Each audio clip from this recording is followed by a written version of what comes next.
Hi students, I am Thamizharan here. நம்ம இந்த செஷன்ல 12th standard physics ல lesson 3 magnetism and magnetic effects of electric current அந்த லெசன்ல பார்க்க போற டாபிக் மூவிங் காயில் கால்வனோமீட்டர். ஓகேவா? இத பார்க்கிறதுக்கு முன்னாடி இதுக்கு முன்னாடி லெக்சரை ஒரு தடவை பார்த்துட்டு வாங்க. அதாவது இந்த torque experience by a current carrying conductor in the magnetic field அந்த லெக்சரை பார்த்துட்டு இதுக்கு வந்தாதான் தெளிவா புரியும் உங்களுக்கு. சரியா? Okay. The moving coil galvanometer அப்படிங்கிறது very sensitive device. Milli ampere அளவுல கரண்ட்டை மெஷர் பண்ணக்கூடிய ரொம்ப சென்சிட்டிவான ஒரு டிவைஸ் இது. ஒரு சர்க்யூட்ல கரண்ட் ஃப்ளோ ஆகுதா அப்படிங்கறத டிடெக்ட் பண்றதுக்கும் அந்த கரண்ட் எந்த டைரக்ஷன்ல ஃப்ளோ ஆகுது அப்படிங்கறத காட்டுறதுக்கும் நமக்கு இந்த கால்வனோமீட்டர் யூஸ் ஆகுது. ஓகேவா? சரி, இப்போ இங்க இதனுடைய பிரின்சிபல் பார்க்கும்போது ஒரு கரண்ட் கேரியிங் லூப்பை மேக்னெட்டிக் ஃபீல்டில் வச்சா இட் எக்ஸ்பீரியன்ஸ் டார்க், இதுதான் பிரின்சிபல். ஓகேவா? சரி, இது வந்து ஒன் ஆஃப் த கால்வனோமீட்டர். பாருங்க, இந்த இடத்துல ஒரு பாஸ்பர் பிரான்ஸ் ஒயர்ல நம்ம காப்பர் ஒயர் நம்ம அயன் சிலிண்டர் மேல நம்ம வைண்ட் பண்ணி சஸ்பெண்ட் பண்ணியிருக்கிறோம். இந்த இடத்துல மிரர் இருக்கு. இதனுடைய கன்ஸ்ட்ரக்ஷனை டீட்டெயிலா பார்க்கலாமா? சரி, இப்போ இந்த இடத்துல நம்ம புக்கில் கொடுத்துருக்கக்கூடிய டயக்ராம் தான் எக்ஸாம்ல வரையும். கொஞ்சம் அடிஷனலாக தெரிஞ்சுக்கிறதுக்காக நான் இன்னொரு டயக்ராம் இங்கே போட்டிருக்கிறேன். ஓகேவா? சரி, இப்போ இதில் PQRS அப்படிங்கிற இன்சுலேட்டட் காப்பர் ஒயர் வந்து நம்ம தின் மெட்டல் ஃப்ரேம் மேலே நம்ம வைண்ட் பண்ணியிருக்கிறோம். சரியா? அந்த ஃப்ரேம்குள்ள ஒரு சாஃப்ட் அயன் ஸ்கோர் சிமெட்ரிக்கா உள்ள வச்சிருக்கிறோம். சரியா? இப்போ இந்த இடத்துல ஹார்ஷ் மேக்னெட் இங்க பாருங்க, இது வந்து ஒரு ஹார்ஷ் மேக்னெட். இது நமக்கு வெர்டிகலாவும் இருக்கலாம், இப்படி இந்த மாதிரி ஹரிசாண்டலாவும் வச்சிருக்கலாம். ஹார்ஷ் மேக்னெட் இது ரெண்டு போல், ஒன்னு நார்த் இன்னொன்னு சவுத். அந்த போலுக்கு இடையில அந்த காயில நம்ம சஸ்பெண்ட் பண்ணியிருக்கிறோம். சரியா? ஓகே, அந்த காயில் எதுல சஸ்பெண்ட் பண்ணியிருக்கோம் அப்படின்னு சொன்னா பாஸ்பர் பிரான்ஸ் அப்படிங்கக்கூடிய அலாயினுடைய ஸ்டிப்ல நம்ம அதை சஸ்பெண்ட் பண்ணியிருக்கிறோம். ஸோ இந்த காயிலுடைய ஒரு எண்டை பாஸ்பர் பிரான்ஸ் அந்த ஒயரோட கனெக்ட் பண்ணியிருக்கோம். இன்னொரு எண்டை நம்ம கீழே பாருங்க, ஒரு ஹேர் ஸ்ப்ரிங் ரொம்ப மெலிசா இருக்கும், அதனால தான் அந்த ஹேர் ஸ்ப்ரிங் அப்படின்னு சொல்றோம், அதோட கனெக்ட் பண்ணியிருக்கிறோம். சரியா? ஓகே, இப்போ இந்த இடத்துல இந்த ஸ்டிப்ல இந்த பாஸ்பர் பிரான்ஸ் ஸ்ட்ரிப்பை நம்ம ஏன் சூஸ் பண்றோம் அப்படின்னு சொன்னா ரொம்ப ரொம்ப ரொம்ப ஃபிளெக்சிபிளா இருக்கும். அதுல அந்த ஸ்ட்ரிப்ல ஒரு மிரரை வந்து நம்ம அட்டாச் பண்ணியிருக்கிறோம். அதுல இந்த இடத்துல ஒரு மிரரை அட்டாச் பண்ணியிருக்கிறோம். இங்க பாத்தீங்கன்னு சொன்னாக்க ஒரு lamp and scale arrangement reading எடுக்கிறதுக்கு யூஸ் பண்றோம். ஸோ அதாவது இந்த லேம்ப்லேருந்து வரக்கூடிய லைட்டு இந்த மிரர்ல பட்டு ரிஃப்ளெக்ட் ஆகி இந்த ஸ்கேல்ல வந்து படுது. இங்க பாருங்க, ஸ்கேல் வந்து டிரான்ஸ்பரண்ட், நீங்க இங்கேருந்து தான் பாக்குறீங்க. அப்போ ஒரு பிரைட் ஸ்பாட் தெரியும், வேற எதுவுமே நமக்கு தெரியாது. அந்த ஸ்கேல்ல ஒரு பிரைட் ஸ்பாட், அது இனிஷியலா 0ல இருந்தா 0 ரீடிங். அப்படி இல்லைன்னு சொன்னா அதுல கரண்ட் பாஸ் ஆகும்போது ஸ்பாட் எந்த இடத்துல இருக்கோ அந்த ஸ்பாட்டை வச்சு நம்ம ரீடிங் மெஷர் பண்ண முடியும். ஓகேவா? சரி, இந்த பாஸ்பர் பிரான்ஸ் ஸ்ட்ரிப்னுடைய டாப் எண்டை கொண்டு போய் இந்த டார்ஷன் ஹெட்டோட ஜாயின் பண்ணியிருக்கோம். வெல்டு பண்ணியிருக்குன்னு சொல்லலாம், அல்ல சால்டரிங் பண்ணியிருக்குன்னு சொல்லலாம். அந்த ஸ்க்ரூ, இந்த இடத்துல ஒரு ஸ்க்ரூ இருக்கு பாருங்களேன், அந்த ஸ்க்ரூவில் டிப்பில் கொண்டு போய் நம்ம ஜாயின் பண்ணியிருக்கிறோம். அப்போ அந்த ஸ்க்ரூவில் தான் சஸ்பெண்ட் ஆகிருக்கு இந்த மொத்தமே. ஏன் இந்த ஸ்க்ரூவில் நம்ம சஸ்பெண்ட் பண்ணியிருக்கோம் அப்படி சொன்னால், இந்த மிரர் வந்து ரிஃப்ளெக்ட் ஆகக்கூடிய இமேஜ் 0ல இருந்துச்சுன்னா நம்ம இனிஷியல் எரர் இல்லை, அட்ஜஸ்ட்மெண்ட் கரெக்டாக இருக்குன்னு அர்த்தம். சப்போஸ் அந்த 0ல கோயின்சைட் ஆகலை, கொஞ்சம் இந்த பக்கம் இருந்துச்சுன்னு சொன்னால் நம்ம என்ன செய்யணும், ஒரு ஸ்க்ரூ டிரைவரை வச்சு கொஞ்சம் லைட்டாக ரொட்டேட் பண்ணாக்க அந்த இமேஜ் கரெக்டாக நமக்கு 0ல கோயின்சைட் பண்ணும். அதுதான் நம்ம இனிஷியல் அட்ஜஸ்ட்மெண்ட் பண்ணுறதுக்காக இந்த டார்ஷன் ஹெட்ல சஸ்பெண்ட் பண்ணியிருக்கிறோம். புரியுதா? சரி, இப்போ நம்ம எந்த கரண்ட்டை மெஷர் பண்ணுமோ அந்த கரண்ட்டை நம்ம இந்த ஸ்க்ரூ எஸ்ஸுக்கும் மேலே இருக்கக்கூடிய அந்த டார்ஷன் ஹெட்டுக்கும் இடையில கொண்டு வந்து கனெக்ட் பண்றோம். புரியுதா? சும்மா நீங்க இந்த இடத்துல கான்செப்டை மட்டும் புரிஞ்சுக்கிங்க. எக்ஸ்டர்னலா 2 ஸ்க்ரூ இருக்கும் நம்ம ஆக்சுவலான டிவைஸ்ல, இங்க கான்செப்டை மட்டும் புரிஞ்சுக்கிங்க. அதாவது இந்த ஸ்க்ரூக்கும் இடையில நம்ம பேட்டரியை கனெக்ட் பண்ணா அந்த பேட்டரியிலேருந்து வரக்கூடிய கரண்ட்டை இது மெஷர் பண்ணி சொல்லும். கரண்ட் உள்ள ஃப்ளோ ஆகும்போது டிஃப்ளெக்ட் ஆகும். அப்போ அந்த மிரருடைய பொசிஷன் ட்விஸ்ட் ஆகிறதுனால இந்த இமேஜ் வந்து இந்த பக்கமும் டிஃப்ளெக்ட் ஆகும். அந்த இமேஜினுடைய பொசிஷன்ல இருந்து நம்ம ரீடிங் எடுத்துடலாம். புரிஞ்சுக்க முடியுதா? அதை ஒர்க்கிங்ல பார்க்கலாம். சரி, இப்போ இந்த ஒர்க்கிங் பார்க்கும்பொழுது இந்த இடத்துல ஒரு சிங்கிள் டர்ன் எடுத்துக்கிறோம். PQRS அப்படிங்கக்கூடிய ஒரு ரெக்டாங்குலர் நம்ம காயில் எடுத்துக்கிறோம். அதனுடைய லெங்த் வந்து L, பிரெத் வந்து B. அதோடைய ஃப்ளோ ஆகக்கூடிய கான்ஸ்டன்ட் கரண்ட் என்னன்னு சொன்னா I. சரியா? I கரண்ட் நமக்கு ஃப்ளோ ஆகுது. நம்ம நார்மலா மேக்னெட்டிக் போல்ஸ் அப்படிங்கிறது இங்க ஹார்ஷூ மேக்னெட்டை இமேஜின் பண்ணுங்க. அதனுடைய 2 எண்ட் மட்டும் தான் இங்க போட்டிருக்கேன். மற்ற ஹார்ஷூ மேக்னெட்டை போடல நான். சரி, இது நார்த் போல், இது சவுத் போல். ஃபிளாட்டா இருக்கும். நார்மலா நம்ம யூஸ் பண்ணக்கூடிய மேக்னெட் வந்து எப்படி இருக்கும்னா ஃபிளாட்டா இருக்கும். ஆனால் நமக்கு இந்த இடத்துல இந்த ஹெமிஸ்பியரா இந்த இடத்துல நம்ம என்ன செய்யறோம், அப்படியே ஃப்ரண்ட் சர்ஃபேஸை கட் பண்றதை இமேஜின் பண்ணுங்க. இங்கேயும் சவுத் போலையும் அப்படியே கட் பண்றோம். கட் பண்ணா இமேஜின் பண்ணி பாருங்க, டாப் வியூ மேலேருந்து பாக்குறீங்க. அப்ப அந்த டாப் வியூ எப்படி இருக்கும் அப்படின்னு சொன்னா இந்த மாதிரி தான் இருக்கும். சாதாரண மேக்னெட் இந்த சர்ஃபேஸ் வந்து ஃபிளாட்டா இருக்கும். அப்ப மேக்னெட்டிக் லைன்ஸ் நார்த்ல ஆரம்பிச்சு சவுத்துக்கு போகும். அப்ப மேக்னெட்டிக் லைன்ஸ்லாம் ஒண்ணுக்கு ஒண்ணு பேரலா இருக்கும். இது சாதாரண ஒரு magnetic poles, uniform magnetic poles. இங்க இது ரேடியல் மேக்னெட்டிக் ஃபீல்டு. அங்க என்ன இருக்குன்னா ஹெமிஸ்பெரிக்கல் மேக்னெட்டிக் போல்ஸ் இருக்கு. அதாவது இது டாப் வியூ. நல்லா பாருங்க, இந்த இடத்துல மேலேருந்து நீங்க பாக்குறீங்க அல்லது கீழே இருந்து பாக்குறீங்க, கிராஸ் செக்ஷன் வியூ. அப்போ இந்த டாப் வியூல பார்க்கும்போது அந்த ஃப்ரண்ட் சர்ஃபேஸ் வந்து எப்படி இருக்குன்னா ஹெமிஸ்பெரிக்கல் மேக்னெட்டிக் போல்ஸா இருக்கு. அப்ப இங்க மேக்னெட்டிக் லைன்ஸ் நார்த்ல ஆரம்பிச்சு சவுத்துல முடியுது, நார்த்ல ஆரம்பிச்சு சவுத்துல முடியுது, நார்த்ல ஆரம்பிச்சு சவுத்துல முடியுதுன்னா இது எப்படி இருக்குன்னா ரேடியலா இருக்கு. அதுதான் நம்ம ரேடியல் மேக்னெட்டிக் ஃபீல்ட் அப்படின்னு சொல்றோம். புரிஞ்சுக்க முடியுதா? இது பேரலலா இருக்கும், இது ரேடியலா இருக்கும். இப்போ நம்ம ஒர்க்கிங்ல நம்ம என்ன செய்யறோம் அப்படி சொன்னாக்க இந்த இடத்துல நம்ம ஏன் இந்த ரேடியல் மேக்னெட்டிக் ஃபீல்டை நம்ம ப்ரிஃபர் பண்றோம் அப்படி சொன்னா, இப்போ யோசிச்சு பாருங்களேன். இந்த இடத்துல இங்க மேலேருந்து பாக்குறீங்கன்னு சொன்னா இந்த சர்ஃபேஸ் வந்து ஒன்னு PS அல்லது SPயா இருக்கும். கீழே இருந்து பாத்தீங்கன்னா QR இருக்கும்.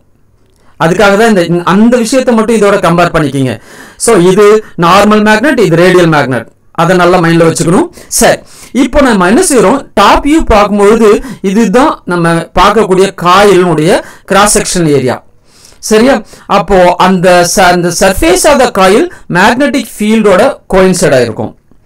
இப்போ இப்படி டிஃப்ளெக்ட் ஆன பொசிஷன்ல இப்படி வரும்பொழுதும் கோயின்சைட் ஆயிருக்கும், இப்படி வந்துச்சுனாலும் கோயின்சைட் ஆகும். அதுக்காக வேண்டிதான் நம்ம இந்த ரேடியல் மேக்னெட்டிக் ஃபீல்டை ப்ரிஃபர் பண்றோம். புரிஞ்சுக்க முடியுதா?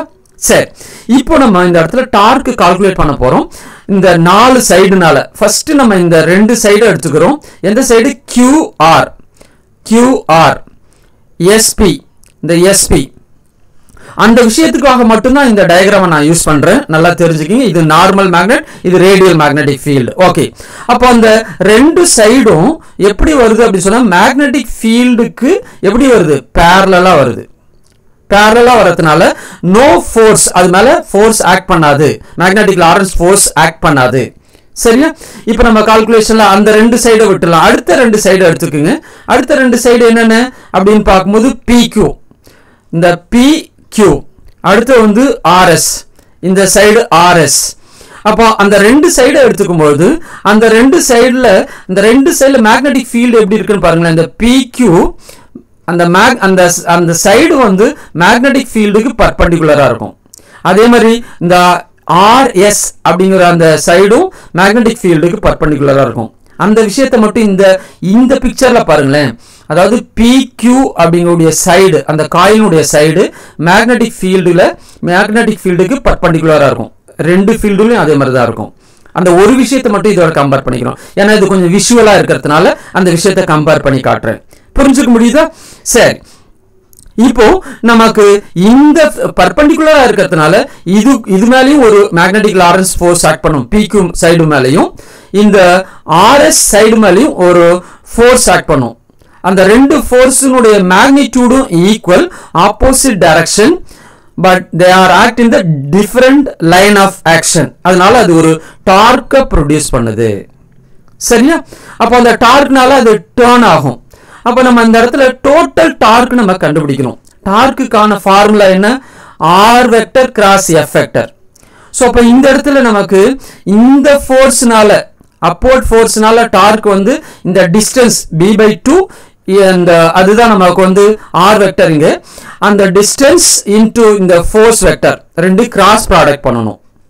அப்ப இதுக்கு ஒரு டார்க் கண்டுபிடிக்கணும், இந்த ஃபோர்ஸுக்கு ஒரு டார்க் கண்டுபிடிக்கணும், ரெண்டையும் ஆட் பண்ணும். அவ்வளவு லெங்தியான ப்ராசஸ் பண்றதுக்கு பதிலாக சிம்பிளா என்ன செய்யலாம் அப்படி சொன்னா இந்த ஃபோர்ஸோட நம்ம என்ன செய்யறோம் இந்த any one of the magnitude of the any one of the ஃபோர்ஸோட இந்த ரெண்டு பாயிண்ட்க்கு இடையில இருக்கக்கூடிய டிஸ்டன்ஸ் அதுதான் b அதை நம்ம மல்டிப்ளை பண்ணிட்டா டோட்டல் டார்க் கிடைச்சிரும் சொல்றது புரியுதா டோட்டல் டார்க் கிடைச்சிரும் நமக்கு இந்த இடத்துல சரி இப்போ இந்த ஃபோர்ஸ்க்கான ஃபார்முலா உங்களுக்கு தெரியும் பில் கொண்டு வந்து சப்ஸ்டிட்யூட் பண்ணுங்க b magnetic field I current L is a length PQ உடைய length அல்லது RS உடைய length அதை கொண்டு வந்து இங்க சப்ஸ்டிட்யூட் பண்றோம் சப்ஸ்டிட்யூட் பண்ணா L into B மட்டும் தனியா கம்பைன் பண்ணிக்கிங்க பார்க்கலாம் இது length breadth அப்ப lengthையும் breadthையும் மல்டிப்ளை பண்ணா நமக்கு என்ன கிடைக்கும் area of the rectangular coil கிடைக்கும் சரியா ஓகே அப்ப அதை எடுத்துட்டு L into B small b எடுத்துட்டு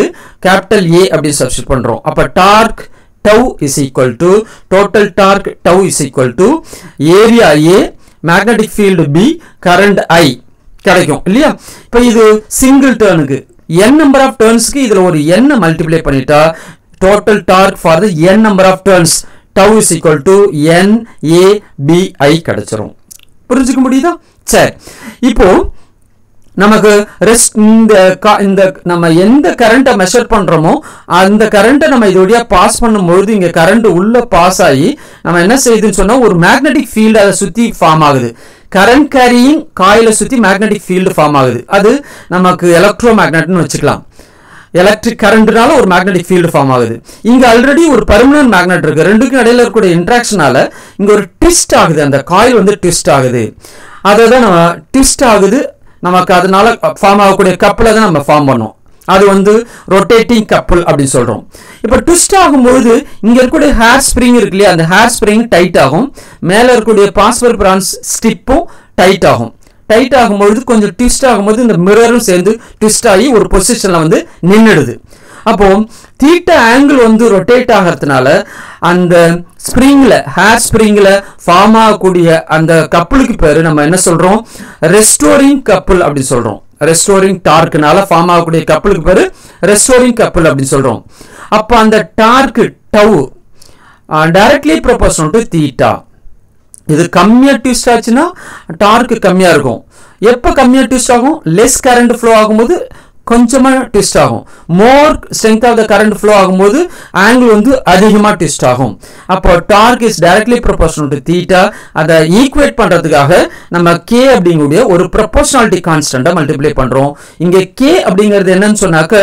ரெஸ்டோரிங் கப்பல் பர் யூனிட் ட்விஸ்ட் புரிஞ்சுக்க முடியுதா சரி இப்போ நம்ம ரெண்டு டார்க் நம்ம கால்குலேட் பண்ணியாச்சு ஒன்னு வந்து டிஃப்ளெக்ஷன் கப்பல் அதாவது இது வழியா கரண்ட் ஃப்ளோ ஆகிறதுனால அங்க ட்விஸ்ட் ஆகுது அது டிஃப்ளெக்ஷன் கப்பல் ஈக்குவல் டு த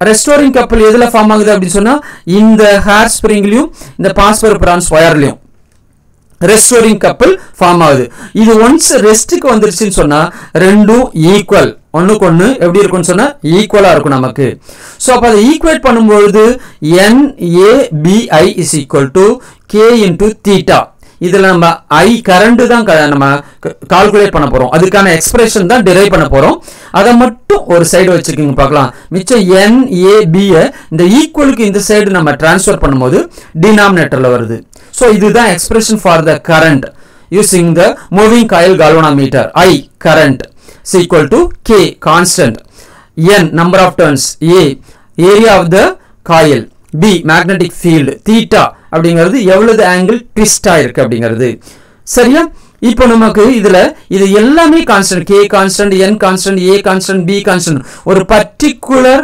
கால்வனோமீட்டரை பொறுத்தளவு இது எல்லாமே கான்ஸ்டன்ட் அப்போ ஒரு கான்ஸ்டன்ட் இன்னொரு கான்ஸ்டன்ட்டோட மல்டிப்ளை பண்ணி இதெல்லாம் டிவைட் பண்ணா வேற ஒரு கான்ஸ்டன்ட் கிடைக்கும் அது நம்ம G அப்படின்னு சொல்றோம் அப்போ I is equal to G into theta ஓகேவா இத theta அப்படிங்கிறது என்னன்னு சொன்னா G அப்படிங்கிறது G is equal to K divided by NAB இததான் நம்ம கால்வனோமீட்டர் கான்ஸ்டன்ட் அப்படி சொல்றோம் கரண்ட் ரிடக்ஷன் ஃபேக்டர் அப்படி சொல்றோம் புரிஞ்சுக்க முடியுதா நம்ம கரண்ட் இதை யூஸ் பண்ணி தான் நம்ம கரண்ட்டை கால்குலேட் பண்ணுவோம் சரி இப்போ இந்த இடத்துல நார்மலா இந்த கால்வனோமீட்டர் ரொம்ப சென்சிட்டிவான ஒரு டிவைஸ் இத ரஃப்பா நம்மளால ஹேண்டில் பண்ண முடியாது ஸ்டூடெண்ட்ஸ் கிட்ட நம்ம லேப்ல இங்க யூஸ் பண்றதா யோசிச்சு பாருங்க.